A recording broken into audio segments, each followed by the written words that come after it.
The Adventures of Tom Sawyer by Mark Twain Longman Simplified English Series Read by พงศกร จันเทศ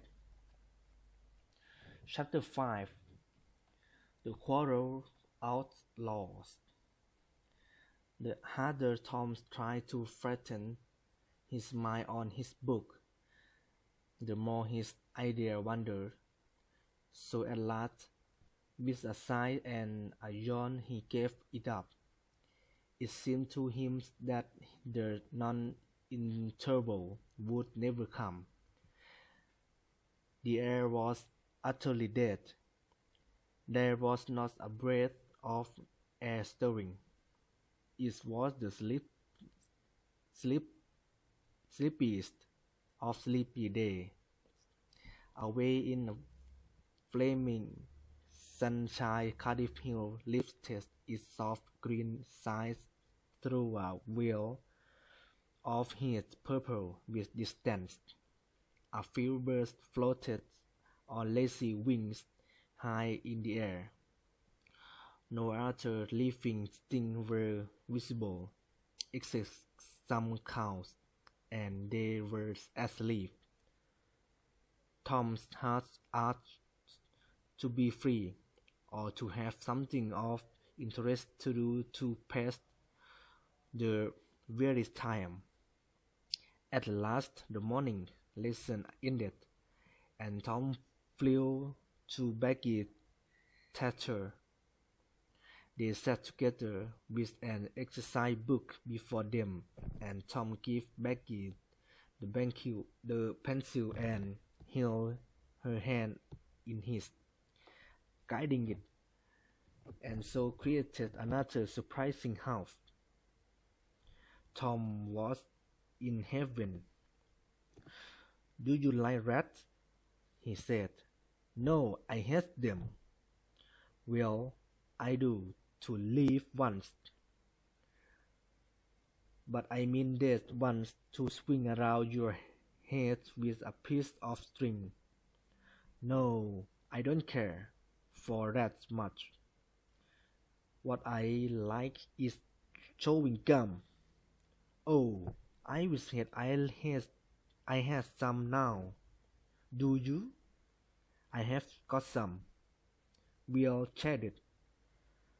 So Becky handed Tom his chair, and they sat chewing happily. "Have you ever been to circus?" asked Tom. "Yes, and my father's going to take me again sometime if I'm good.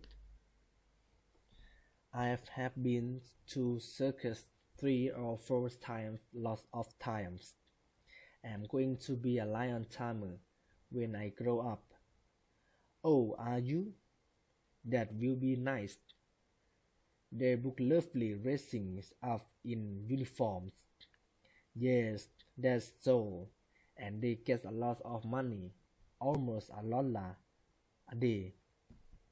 Ben Rogers says. "I say, Becky, please tell me that you won't have any friends but me, and that when we're coming to school or going home, you'll always walk with me, and I will choose you as party and you choose me. That sounds nice, doesn't it?" "Why, I'm Amy Lawrence, and Becky's big eye told Tom of his mistake, and he stopped confused. "Oh, Tom, you like Amy Lawrence more than me." "The child began to cry," Tom said. "Don't cry, Becky. I don't care for her anymore." "Yes, you do, Tom. You know you do." Tom tried to comfort her, but she pushed him away and went on crying. Tom stood about restless and uneasy. Then he said hesitatingly, "Becky, I I don't care for anybody but you. She did not reply.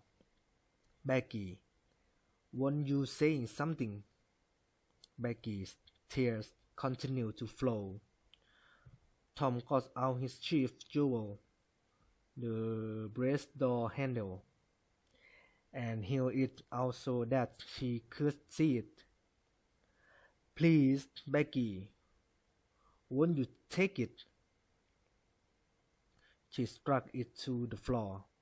Then Tom marched off and over the hill and far away, to return to school no more that day. Half an hour later, Tom was disappearing behind Widow Douglas' house on top of Cardiff Hill, and the school was hardly visible far away in the valley below him. He entered a thick wood, picked his way to the center of it, and sat down under the spreading oak tree. He sat for a long time with his elbows on his knee and his chin in his hands. It seemed to him that life was full of trouble. He remembered a school friend who has died recently. It must be very peaceful. He thought to lie and sleep and dream forever and ever with the wind whispering through the trees and over the grass and flowers of the grave, and nothing to grieve about anymore. If he only has a good Sunday school record, he might be willing to go. Now as to his girl, he has been very nice to her, and has been treated like a dog. She would be sorry someday, perhaps when it was too late. If he could die just for a short time.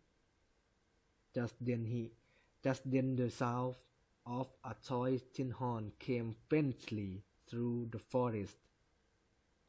Tom threw off his coat, raked away some dead branches from behind a rotten log, revealing a bow and arrow, a wooden sword and tin horn, and in a moment had seized this thing and leaped away. He soon stopped under a great tree, blew an answering note, and began to tiptoe and look courteously out. This way and that, he said softly to an imaginary company. Keep still, my merry men. Keep hidden till I blow. Joe Harper now appeared, raised an arms at Tom. Stop! Called Tom. Who came here into Sherwood Forest without my permission? I, a nice knee, no man's permission, was William. Dares address me with such insolence, said Tom, reminding him, for they were using the words of one of their favorite books, The Adventures of Robin Hood. Was William Lares addressed with such insolence? I, Robin Hood, as your proud body soon shall know, that famous outlaw. Gladly will I fight you, God yourself. They drew their swords, faced each other, foot to foot, with swords crossed, and began a stern, careful fight. Presently Tom said, "Now you know how to do it. Let us fight further." So they fought further, breathing heavily and sweating with the work. Soon Tom shouted, "Fall, fall! Why don't you fall?" "I won't." "Why don't you fall yourself? You are getting the worst of it." "Why, that's nothing. I can't fall." "It's not like that in the book." The book says, "Then with backhanded blow he killed the proud knight." "You have to turn round and let me hit you in the back." It was impossible to contradict the book. So Joe turned, received the blow, and fell. "Now," said Joe, getting up, "you have got to let me kill you. That's fair." "Why, I can't do that. It's not in the book." "Well, I call that very unfair." "Well, Joe, I will be the Sheriff of Nottingham, and you be Robin Hood a little while and kill me." This was satisfactory, and so these scenes were acted. Then Tom became Robin Hood again, and lay dying, the blood flowing from his neglected wound.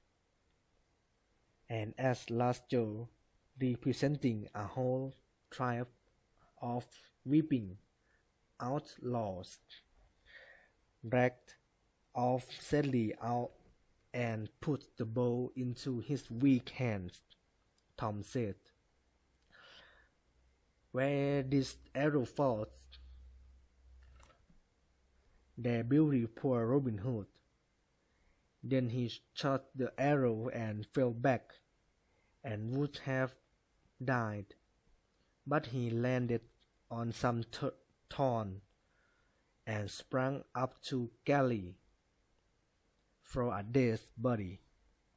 The boys dressed themselves, hid their weapons, and went off grieving that there were no outlaws anymore.